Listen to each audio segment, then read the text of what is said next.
Hello, everyone. Thank you for joining us for today's webinar, How the Regulator's View of AI is Unfolding in the U.S., a Lens on Ophthalmology. My name is Adriana Grotto, and I am a Business Development Representative at SDC, and I will be moderating today's webinar. It is now my pleasure to introduce our speakers for today's webinar, Ryan Bouchard and Dale Usner. Ryan Bouchard is Vice President of Medical Devices at Aura Inc., a full-service CRO and boutique product development firm focused exclusively on ophthalmology. Since 2010, Ryan has served as a trusted advisor and clinical/regulatory strategist for medtech clients, as well as oversees the clinical operations. He is a regular contributor to industry publications on regulatory and clinical study execution. Prior to Aura, Ryan spent 15 years working in the medical device and product engineering field. He holds a BS in physics and math from Bates College and an MBA from Northwestern University Kellogg School of Management. Our next speaker, Dr. Dale W. Usner, is Chief Scientific Officer and Senior Vice President of Strategic Scientific Consulting at SDC. He has over 25 years of experience in the clinical trial industry. Most notably, he has significant experience supporting over 100 regulatory body interactions, including with the FDA, the PMDA, EMA, and advisory committee meetings. He also specializes in study design and clinical program development support. Dale holds a Ph.D. in statistics from Oregon State University, as well as a master's in statistics and a bachelor's in mathematics from other esteemed universities. Thank you again for tuning in for today's webinar. Remember, if you have any questions or comments throughout the presentation, please share those in the questions section of the webinar portal. At this time, it is my pleasure to introduce Ryan Bouchard and Dale Usner with How the Regulator's View of AI is Unfolding in the U.S., a Lens on Ophthalmology. Hi, everyone. This is Ryan Bouchard. Thank you, Adriana, for the great introduction, and welcome everyone to this webinar. Dale and I are very excited to be presenting on this topic today. And through the course of the webinar today, we're going to touch on four main subtopics: definitions in the regulatory landscape, telehealth screening or diagnostic, what is your product, training versus validating, how data is generated for these types of products, and then the last bullet, planning for the regulatory environment, some key steps. So moving forward into that first subtopic, definitions in the regulatory landscape, we're going to touch on three key subgroups here: AI versus ML and why it matters to the agency, guidance documents versus publications, and then we're going to touch on some recent clearances and the definitions of special controls. So moving forward into this first conversation, artificial intelligence versus machine learning and why it matters. Artificial intelligence provides a framework for how machine learning can be viewed. There's many characteristics and different types of artificial intelligence, and why this definition matters to us is because some of the regulatory environment and some of the movements that are happening today are focused more specifically on the machine learning characteristics. And so some of the core characteristics of a machine learning type product, and also potentially into a deep learning type product, is driving the current regulatory environment and how considerations for changes are coming forward. And so those elements or characteristics, such as how the algorithms or devices continue to learn, how they're locked, how they move forward. Those are all key concerns and attributes of the machine learning process that are starting to define this characteristic. Now, as I mentioned, deep learning, I think, will also play a role in terms of how some of this definition and view of the regulatory landscape unfolds. But for now, we're focused a little bit on the machine learning aspects and how those things are playing out. Dale, do you want to add anything to that? Thank you, Ryan. So what I'd like to discuss next is guidances and publications that are in the existing, that exist currently. So the FDA issued a new publication in the space on April 9th entitled Proposed Regulatory Framework for Modification to AI and ML-Based software as a medical device. Please understand that this is a publication, and the publication is not as firm as a guidance document, but it gives the initial thoughts and strategies of process by the agency, and the agency is inviting input based off of the process that they're outlining and their thoughts in that publication. In general, this publication is working to shift the regulatory paradigm because the current process is not capable of handling essentially machine learning. And one of the rationales, as Ryan had already mentioned, two key components within the machine learning is, first off, the machine is being trained off of a training database data set and then validated. And then if the algorithm, if you would, and device are approved, one of the key components is whether or not that algorithm is locked down so that it's not continuing to learn out in the space after approval, versus if it is not locked down, so it's continuing to learn as it is out after approval. And so a number of the strategies that are focused on in the publication are around whether or not that algorithm is locked down, in which case there will be possibly defined time points of retraining and updates, versus if it's not locked down, so it's continually learning, then there needs to be definition around, all right, how is it continually learning? What are the possible updates that it can make on its own? And what are the performance criteria that it needs to look at in order to make those updates? So the FDA is proposing to classify three broad types of changes. One is performance, and this is on the clinical and analytical performance.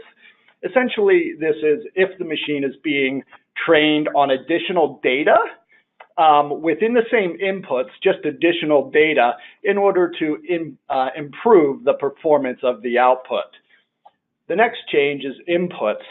So one can imagine that when you're first developing an algorithm, a machine learning algorithm, you're going to have a certain set of inputs. If you learn that you're going to need additional inputs in order to improve the performance, that would be this type of change. So an example of such a change would be adding age as an input, if age is seen as a significant predictor of the output.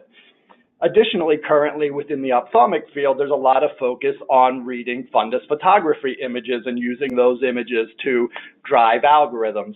And if an algorithm is driven off of fundus photography and approved, one can foresee a possible change from there, including an OCT image as well. So there's additional inputs going into the algorithm, but the outputs, what the algorithm is outputting, should remain the same.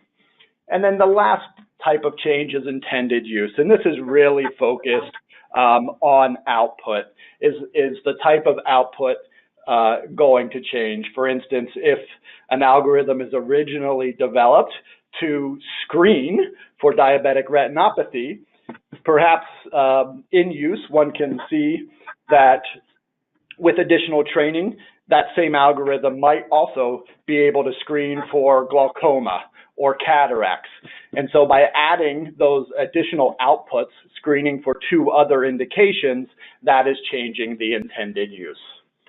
So currently, there's no specific guidance documents for the space as stated, but the FDA does refer to the standard software documentation document as a requirement.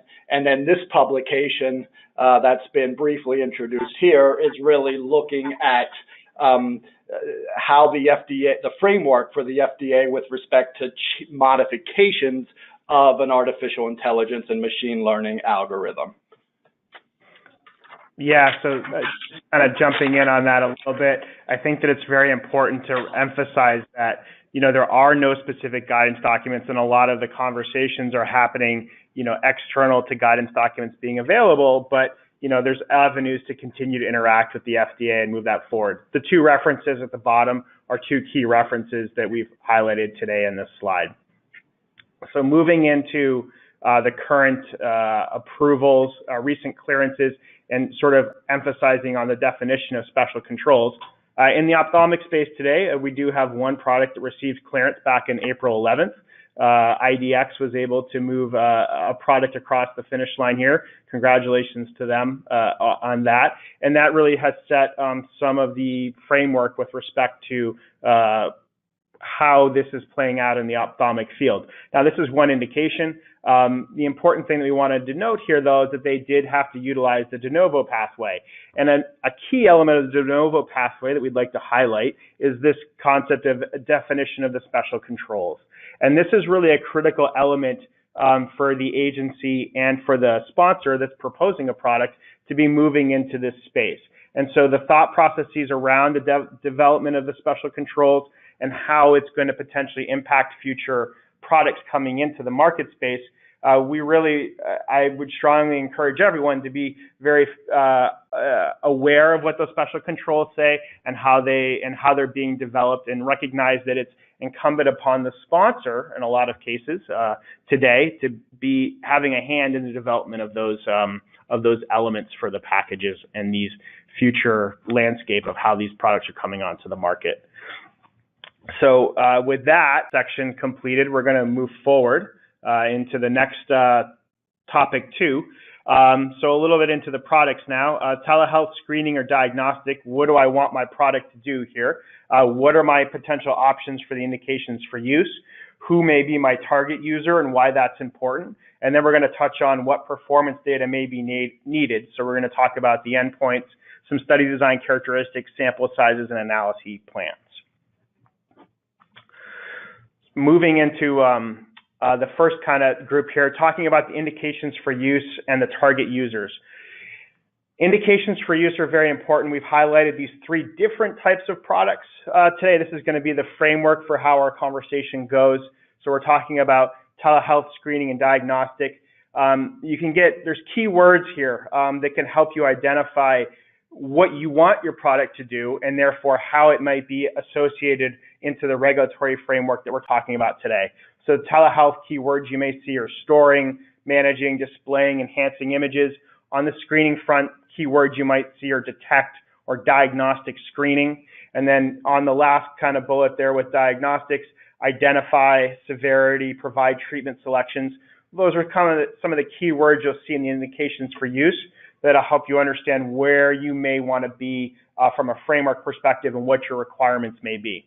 The other really important element here in defining your product and understanding where it's going and what may result in the need for some of the performance criteria are the types of users. Generally in this space today, we're defining users in these couple broad categories. A health professional, so this may be any medical professional such as a primary care or an endocrinologist, not an eye care professional. And so that's really the delineation point there. And then, of course, we have our eye care professionals, so our doctors and our ODs, familiar in this space to all of us probably on the phone today. And then also the actual users themselves. So a general technician, there may be limited specialized training, but works in a general healthcare environment. And then, of course, our trained ophthalmic techs. And they generally have really specialized training in imaging and some of the inputs that you typically see in some of these technologies today, so such as a fundus photo or an FA or an OCT capture. And so these elements are really important in you defining your product, and then also helping to move into what some of the performance criteria may be in terms of based on who is using and what you'd like to be able to provide for feedback to that user.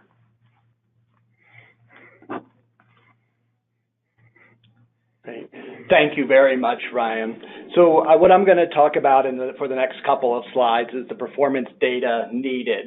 And the first topic that I'll be discussing within this general topic is primary endpoints. And so for a screening device, the primary endpoints really are focused on the sensitivity and the specificity of referable disease. And what one needs to show here is a demonstration of superiority to the predefined performance goals of sensitivity and specificity. And so I have a table at the bottom delineating what sensitivity and specificity are. And so I'll just quickly walk through that table. To orient you, the rows on the table are whether or not the test device will refer or not refer the subject for screening. And the columns on the table are whether or not the reference standard would refer or not refer a subject for screening. And sensitivity is the probability that the test device refers a subject for screening out of the reference standard referring the subject for screening. And specificity is very similarly defined on the not refer. So specificity is the probability that the test device does not refer a subject for screening out of the number of times the reference device or the reference standard does not refer a subject for screening. So the performance goals in general are going to depend on the benefit risk and public health considerations. A good guideline as far as a performance goal to start out with is around 80%. Understanding that if it's a high risk screening, that performance goal could increase to 90 or 95%.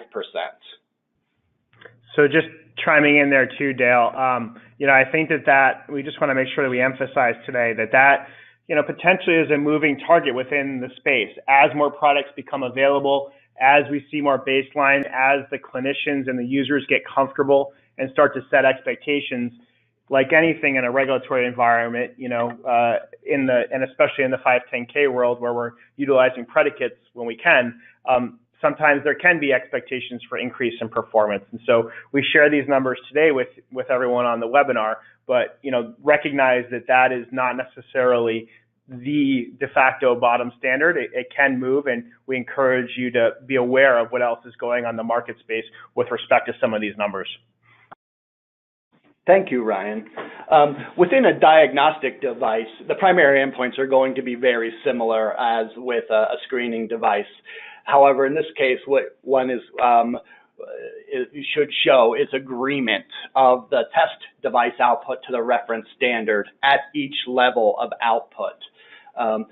Again, we want to demonstrate superiority of agreement to a predefined performance goal. And again, that performance goal is going to depend on the benefit, risk, and public health considerations. Another key part here is that performance goal could actually change depending on the category within a scale. So it could be if we have a diagnostic that has 4 levels of category of output, it could be that the first 3 levels might each have an 80% agreement performance goal, and that last level, which is a more severe level, could have a higher performance goal. Okay, so the next topic that I'll discuss within the performance data is the study design.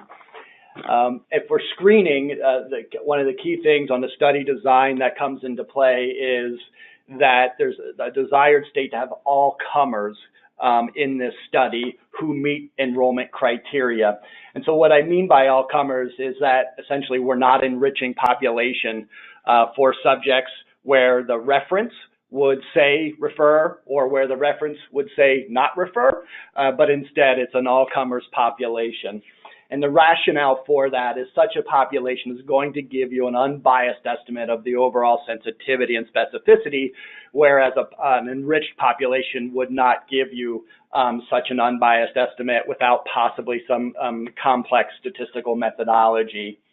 The unit of analysis for a screening device, in this case with ophthalmology, one could see that it could be that the device is measuring each eye independently and getting an assessment of each eye, but the unit analysis would be at the subject level, whether or not that subject would or would not be referred on. And then other design considerations should account for the intended user. Yeah, and chiming in on that, Dale, a little bit with respect to the intended user, kind of going back to the earlier slide there, understanding who you want that user to be. So, for example, if it's a healthcare professional versus an eye care professional, and how those things play out and what training levels are there and how the study design is conducted, when certain images are taken, when references are taken, when the reference standards are taken. Those are all things that need to be discussed and understood and considered when you're looking at a technology that's focused in the screening space. Thank you very much, Ryan. For a diagnostic device, one of the key components here is that population enrichment could facilitate enrollment and would be allowed in frequent situations in order to demonstrate agreement of the different categories in a diagnostic device. In this study design, the unit of analysis, again, referring to ophthalmology, could be at the eye level and returning eye-specific results. There should definitely be discussions in this case with the agency with respect to whether or not one can utilize both eyes of a subject, or if there should be an identified study eye of a subject to minimize or remove having to account for correlation among eyes within a subject in such a design. As stated, the population enrichment would give an overall measure of sensitivity and specificity that is biased, but in a situation where we're looking for specific agreement within categories, it will give you an appropriately unbiased estimate. And the same considerations, as Ryan mentioned previously, should be accounted for the intended user. And Ryan, do you have additional considerations for diagnostic? Yeah, I just want to kind of reemphasize a little bit with respect to the enrichment.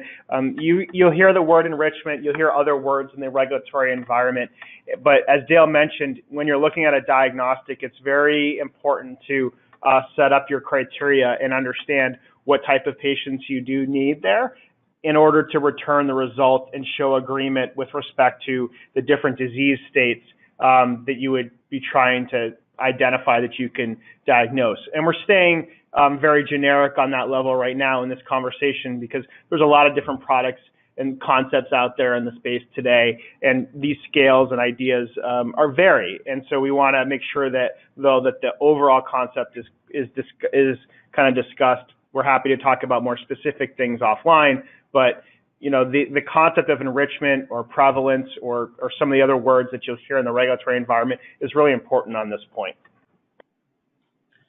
Thank you, Ryan. And then finally here, for a telehealth device, generally a prospective clinical trial is not required, and really the key focus is a demonstration of image integrity for however the image is being stored or otherwise manipulated.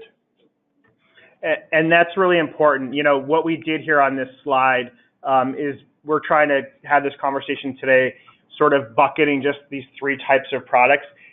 Recognize, though, there may be mixing and matching, and you know it's okay to do that, and you just need to have these considerations and understandings about how they may be viewed in the regulatory environment when you're trying to do those types of things.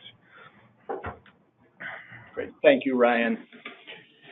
The next topic under performance data needed is sample size, and again, I'm going to continue throughout these slides to break it down by screening and diagnostic, and so. For screening, as stated previously, the two key endpoints really are the sensitivity and specificity. And without loss of generality within this slide, I'll talk to sensitivity. And so the null and alternative hypothesis would be that the sensitivity of the presence of referable disease is less than the performance goal. Here, to give a concrete example, I've assumed the performance goal is indeed 80%. And then the alternative hypothesis would be that the sensitivity for the presence of referable disease is greater than or equal to 80%. A one-sided alpha of 0.025 should be used. This test can either be asymptotic or exact, depending on where you're at with respect to the binomial distribution and whether or not asymptotics are appropriate. Separate sample sizes would be required for both sensitivity and specificity. So I have a table off to the right that gives power for assumed true sensitivity of the test device and varying sample sizes under those true sensitivities. So if I orient you to this table, we have two rows for power, 80% and 90%. And if I orient you to the columns are assumed true sensitivity of the test device at 85%, 87.5%, and 90%. So a couple of things that you can see here is, if I take a look and specifically focus on the 90% power row, if I assume my true sensitivity is 85%, I need a very large sample size of referable disease, 617 patients, in order to have 90% power to reject the null hypothesis, because the performance goal is at 80%. So my true sensitivity is not far from the desired performance goal, and so I need a large sample size for sensitivity. And if I assume just a slight increase in that true sensitivity to 87.5%, you can see that the sample size reduces dramatically from 617 down to 260, and then a further increase in the assumed true sensitivity to 90% further reduces the sample size down to 137. Now, a key component here is that I said we need to have separate sample sizes for sensitivity and specificity, and you want the study to be powered to show both sensitivity and specificity. And so a good rule of thumb is if you have 90% power for each of sensitivity and specificity, you're going to have about, if you multiply 90% times 90%, you're going to have about 80% power overall to demonstrate both sensitivity and specificity. So for this reason, I would actually recommend that you're looking at 90% power or higher for each of those two tests, sensitivity and specificity. So while I have a row here about of 80%, and that's because frequently people are used to seeing 80% power, I would encourage not to power each individual component at 80%, because then your overall power is at about 64%. And you want the overall power to be 80% or higher. Now, the other component here, if you remember from the last slide, is that we're looking for an all-comers population, and therefore we don't have a chance to target those patients with referable disease or those patients with not referable disease. And so the overall enrolled sample size is going to depend on the prevalence of the referable and non-referable subjects in the all-comers population, and that can yield a large increase in sample size. And Dale, I'm always, when you do these curves with me, I'm always impressed on how fast the numbers fall when you start getting up into some higher performance goals, and you create that differential between the hypothesis and what the true sensitivity is. Just emphasizing with respect to that prevalence rate, this is the reason why in this space today we've seen some quite large studies.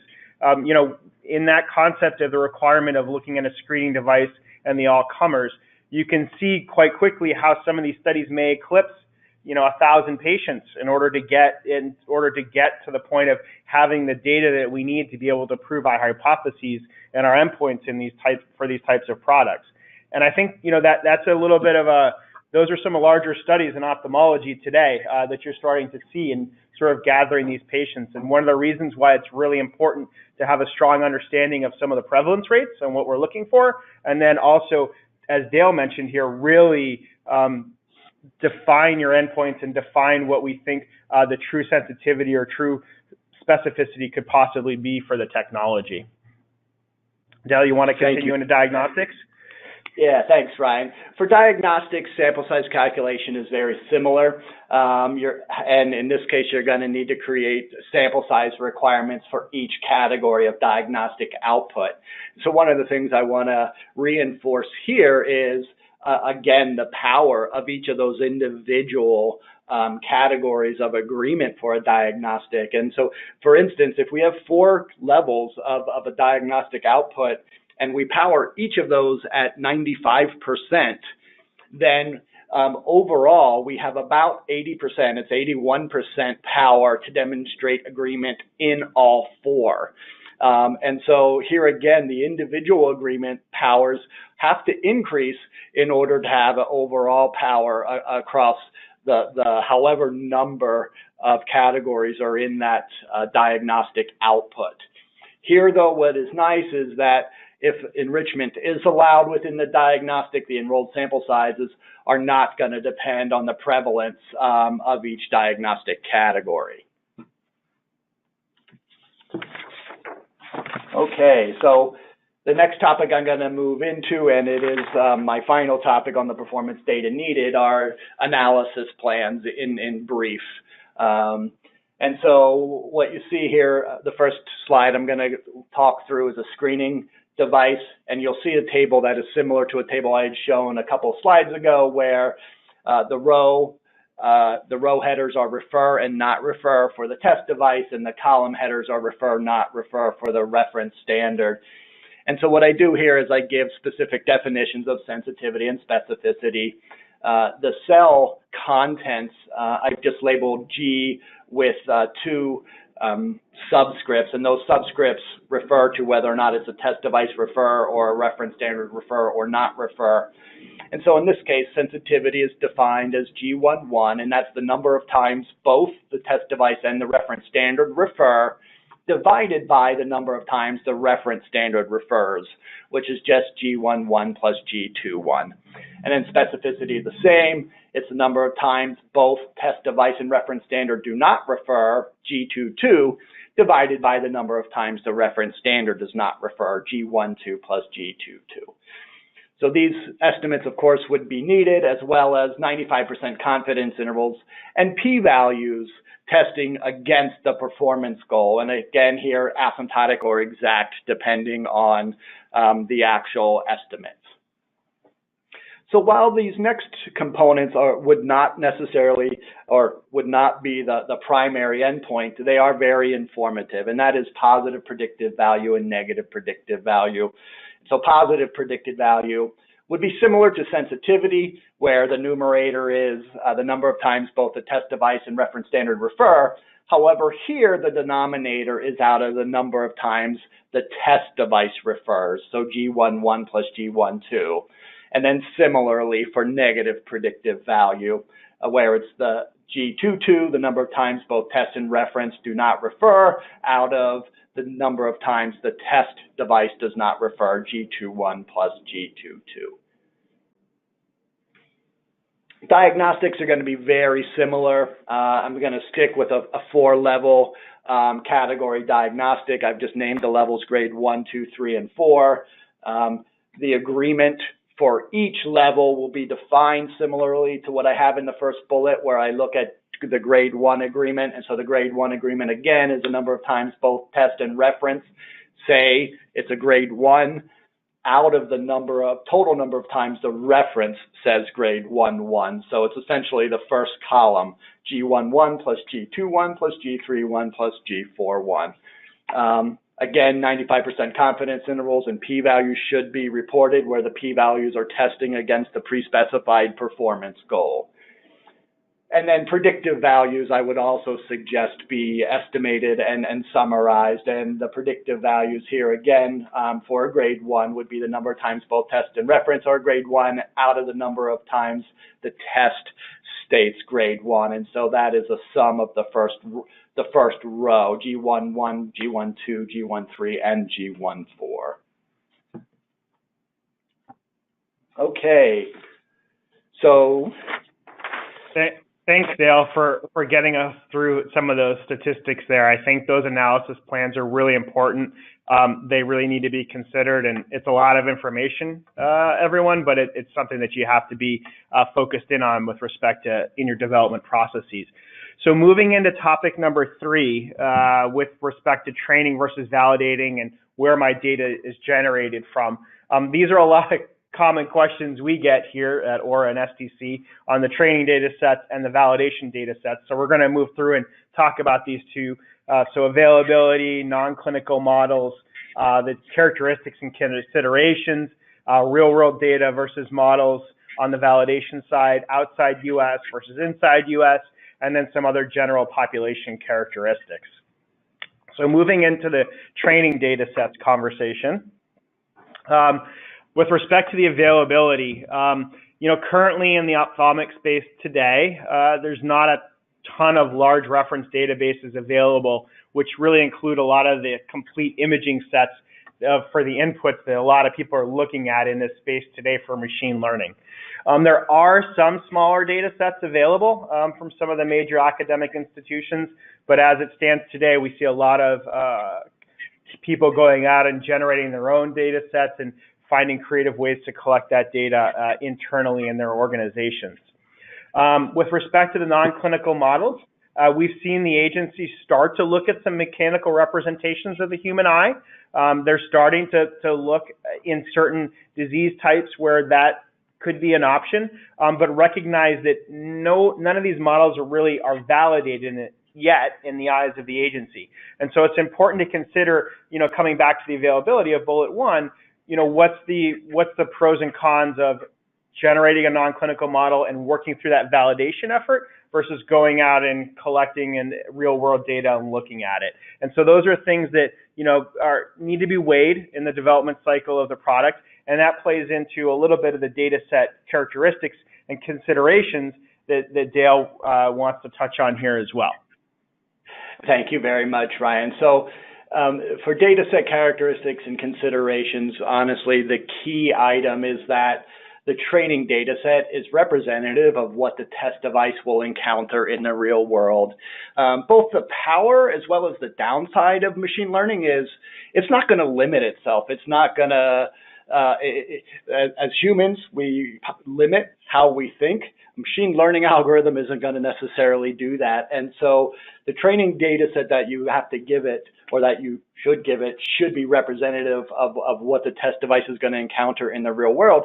Rationale for this is there's been some pretty well-known failures of a machine learning, specifically within the HR world, where machine learning has been utilized for resume screening.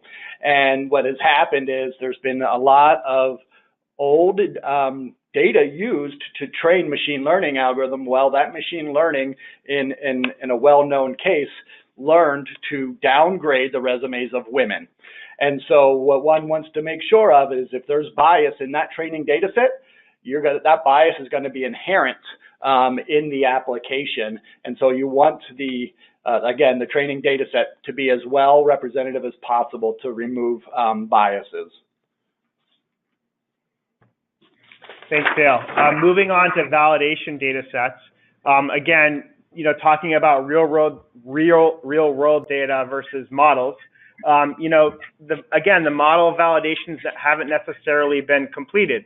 And so the agency has recently been indicating that real world data is preferred. That's been a constant theme here that we've seen in the regulatory environment as of late. And if real world data is not used and you have validated a model, also recognize though that other aspects of device usability and functionality, if you think back to some of the intended users and what may happen there that we talked about earlier, that may also have to be demonstrated. So you may still be out there collecting data in the real world for other reasons. And so you want to weigh all of that with respect to how you're looking at the development plan for your device and how it's moving through its validation processes.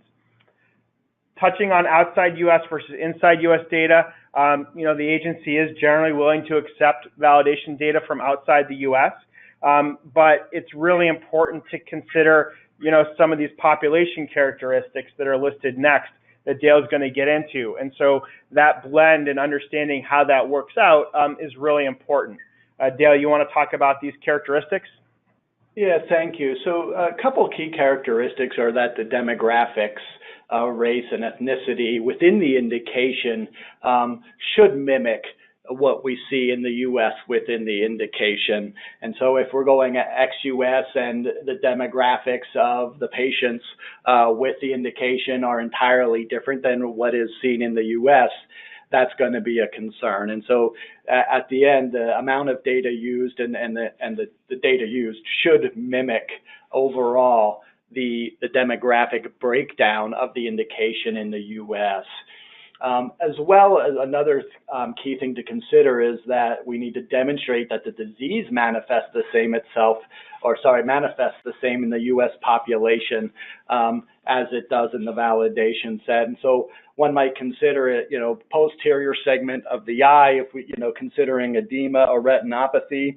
Literature generally doesn't show that there is a different manifestation of these indications by population or by region. However, if you think about the anterior segment and you think about keratoconus or myopia, there's definitely literature out there suggesting that the manifestation and the progression of those diseases is different in different populations. So that is another thing that one needs to account for in determining the population characteristics for validation data set. Thanks, Dale. So moving on to our last topic for today, talking a little bit about planning for the regulatory environment and key steps. We're going to touch a little bit here on pre-submission packages and their importance today in this regulatory landscape and what some of the key elements are. So we're going to talk about device description, the indications for use. We've touched on that a little bit before, performance data, and then proposed device output too. So moving forward here into the first two groupings of that. Device indications and device descriptions. So with respect to indication for use, thinking back to earlier in the presentation, make sure you've considered other examples that are already in use. So make sure you're looking at what words or key phrases might be used already and how they've made it through the regulatory process. But also then make sure you develop this full statement. You really need to make sure you're addressing what your target population is and who your target user is. These are all key elements of that indication. And you should think through how you want that to be described and where you want that to be looking at. Now, with respect to device descriptions, you really want to be as specific, oh, I'm sorry, Dale, you're going to touch on this too, but really want to be as specific as possible. Dale, you want to go forward?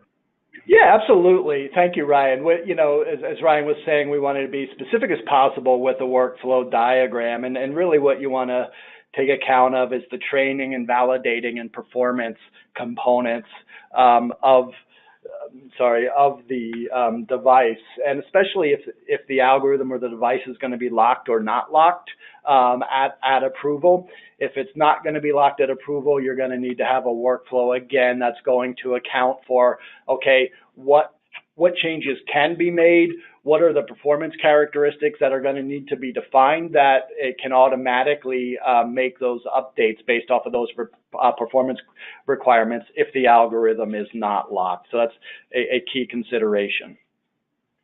So, and then moving on to the last bullet there, we've obviously mentioned there's not a lot of guidance documents in the space as of yet, but there are some older ones that the agency still looks at. And so on those workflow diagrams and looking at it, we definitely make sure you look at the current software documents that are available. And, the SDS and SRS documents are really important. And those you should consider developing a draft as you're working through your pre-submission or your device description, because that'll help you uncover concerns and define things and help you start that framework that the agency is going to want to look at as you're developing your product. So the next thing we're going to discuss are performance data and the device output. On the performance data, as most products are going to be class 2 devices that allow protocol review by the agency, we highly suggest utilizing the opportunity to provide a full protocol. The more specific that you are in the protocol, the more specific they can get back to you on feedback and their thoughts. We suggest focusing on inclusion and exclusion so the agency understands, especially in the case where we're looking for all comers or enriched populations, so there can be appropriate discussion around that, as well as just the target patient population. Also focused on developing concrete endpoint statements and the accounted for analysis plan of those endpoint statements so that the agency is aware of, all right, this is what you're going to show with respect to the performance and this is how you're going to show it.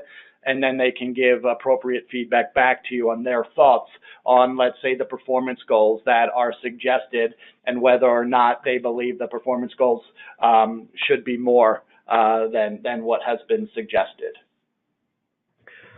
So the final element here that we want to touch on a pre-submission package and, some of the best practices that we're advising folks on is really the device output and representative outputs of what the user is going to see can be really helpful in the review of your product and the discussions and getting agreement with the agency with respect to some of these other elements.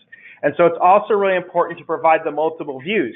If you're talking about a screening product, what a refer looks like, what a not refer looks like. If you're talking about a diagnostic product, what are the elements that you're going to provide, how you're going to provide the information, who the user is, what references you may decide to use. These are all really important elements that make up a solid pre-submission package that will allow you to have a very fluid and productive conversation with the agency as you're looking to develop your product and move it through the processes.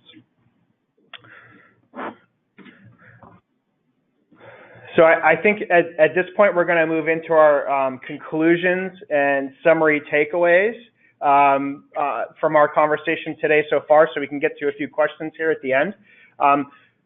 Our 4 key points here to highlight. Hopefully it came across is start the regulatory considerations early. As soon as you have a solid device description and you understand your target users, start planning for a pre-submission. It's an important element of these development processes, and keep that in mind and don't wait till the end for it. These devices are new and potentially complex, so you may need to plan on multiple interactions with the agency. And so you want to be able to understand where their theory is at and where we're at. Earlier in the conversation on the performance data, we talked about some rather large studies. You want to make sure that you have an understanding of the direction you're going in before you embark on some of those things for validation, because they're time consuming, they're long durations, and they're costly. And you want to make sure that you're targeting your development in the right direction. Dale, you want to touch on the last 2 bullets? Thank you, Ryan. So study size modeling is critical. So as stated, we have to calculate sample size for multiple endpoints and ensure power is adjusted for, if you would, on those endpoints so that we have an appropriately sized overall power to claim study success, as well as then to account for the population characteristics. So in an all-comers population, as discussed, you might need a sample size, let's say, of 200 for sensitivity and 200 for specificity, but that does not mean your all-comers enrollment is 400, depending on the prevalence of the referable and not referable disease. That sample size could be substantially larger than 400 for enrollment. And then protect against biases. Understand where your training data sets are coming from. Understand where your validation data sets are coming.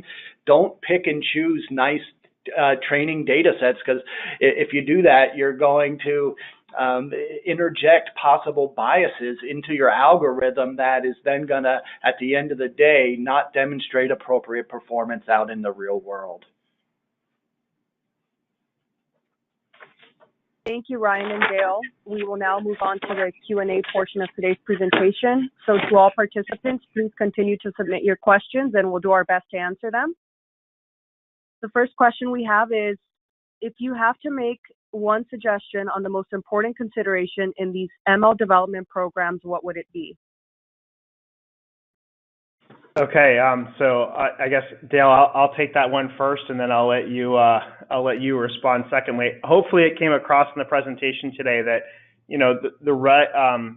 starting that regulatory pathway early and thinking about some of these elements are really important, and I really encourage people to plan for multiple interactions with the FDA and looking at their development programs, and so trying to make sure that you blend that into your overall development and don't have it off on the side and not under consideration is, I think, really important.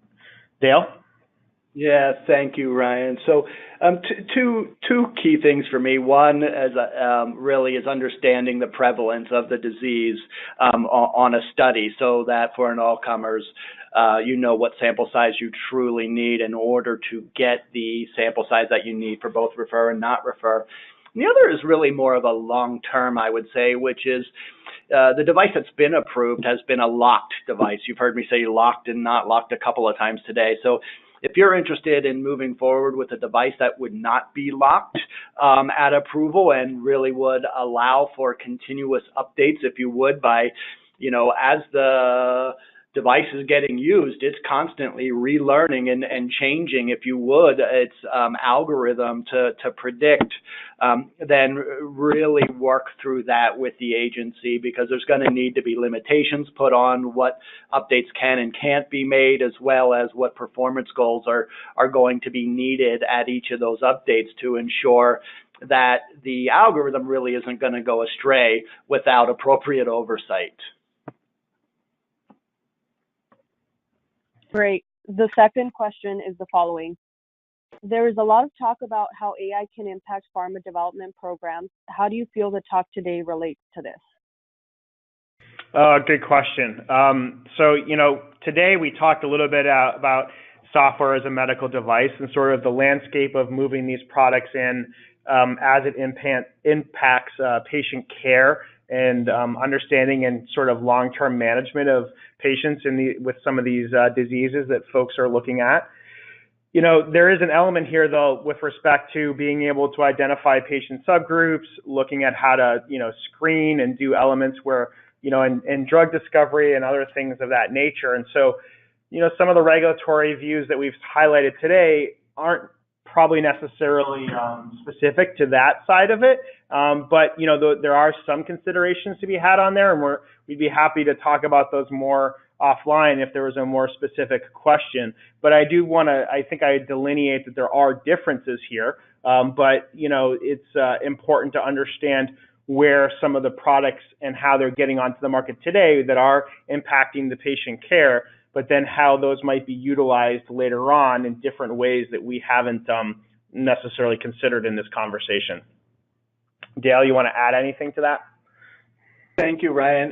The only thing I would add is, from my standpoint, with this and with the publication and other publications out there have really helped. Even it's focused on software as a medical device, but where it's helped on the pharma development programs is really just a general process and strategy for good machine learning practice. And so the development of performance goals for your algorithm, whatever your algorithm is focused on doing, there's really a good definitive process or the start of a good process for defining that good machine learning practice that can be used regardless of the intended use of the algorithm. Thank you, Ryan and Dale, and thank you again to everyone who has joined us today. I will leave our webinar portal open for a few minutes for any final questions to be submitted, and we'll do our best to respond to any additional questions submitted in follow-up to this webinar. Please expect the recording of this webinar to be emailed to all registrants sometime early next week. This concludes today's presentation, and thank you again for joining us, everyone.